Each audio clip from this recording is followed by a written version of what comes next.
सोचिए किसी भी शहर का भविष्य आखिर होता क्या है।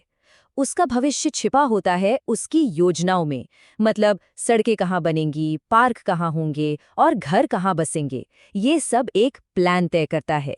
तो आज हम प्रयागराज की महायोजना 2031 को समझेंगे, लेकिन सरकारी फाइलों से नहीं, बल्कि सीधे उन सवालों से जो शहर के लोगों ने ही पूछे हैं।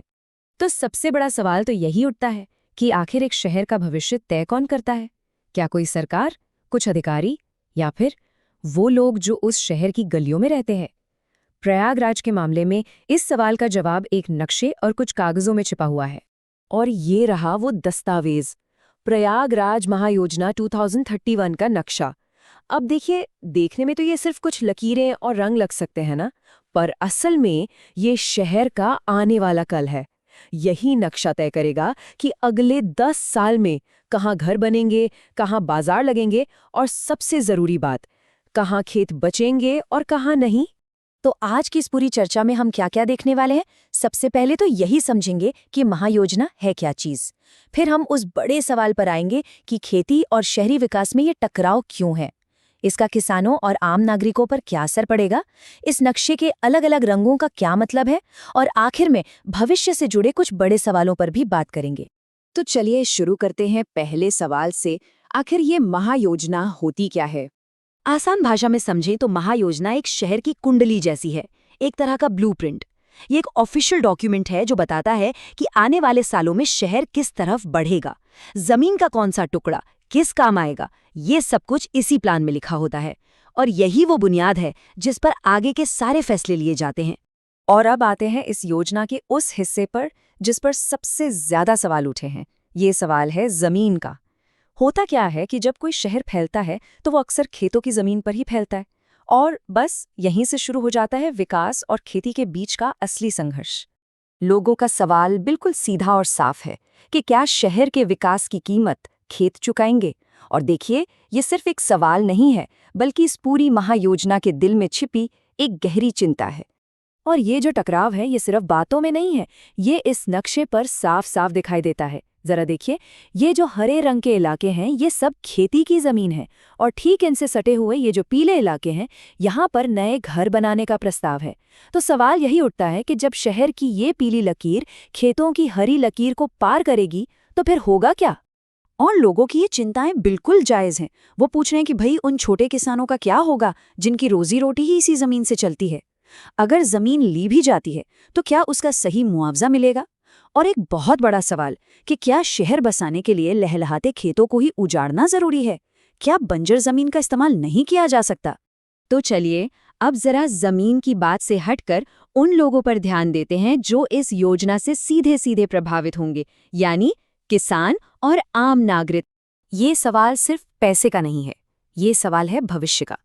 अगर किसी किसान की जमीन ले ली जाती है तो क्या उसे सिर्फ मुआवजा देकर छोड़ दिया जाएगा, या फिर उसके परिवार के भविष्य को सुरक्षित करने की भी कोई गारंटी दी जाएगी। क्योंकि बात सीधी सी है, जब जमीन जाती है ना तो सिर्फ मिट्टी नहीं जाती, एक भरोसा भी चला जाता है। लोगों की एक और बहुत बड़ी चिंता है जानकारी की कमी। वो पूछ रहे हैं कि क्या कोई गांव-गांव आकर उन्हें इस योजना के बारे में समझाएगा। जो नई नई सड़कें बननी है वो आखिर किसके खेत से गुजरेंगी, इसका पूरा नक्शा कहाँ मिलेगा। मतलब सीधी सी बात है, लोग बस इतनी सी पारदर्शिता चाहते हैं कि सब कुछ खुला और साफ हो।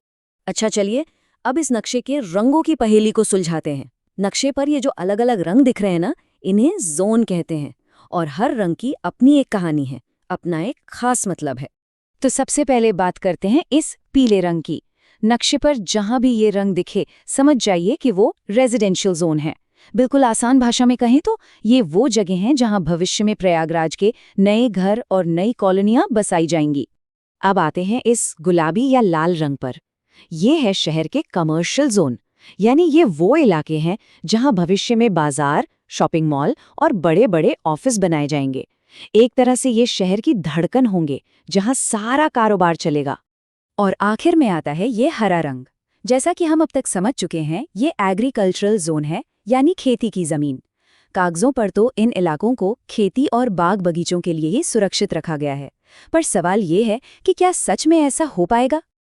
और यहीं से एक और बहुत बड़ा सवाल खड़ा हो जाता है, मान लीजिए किसी इलाके को कृषि क्षेत्र घोषित कर भी दिया, तो इस बात की क्या गारंटी है कि 10-20 साल बाद उसे किसी और काम के लिए नहीं बदल दिया जाएगा?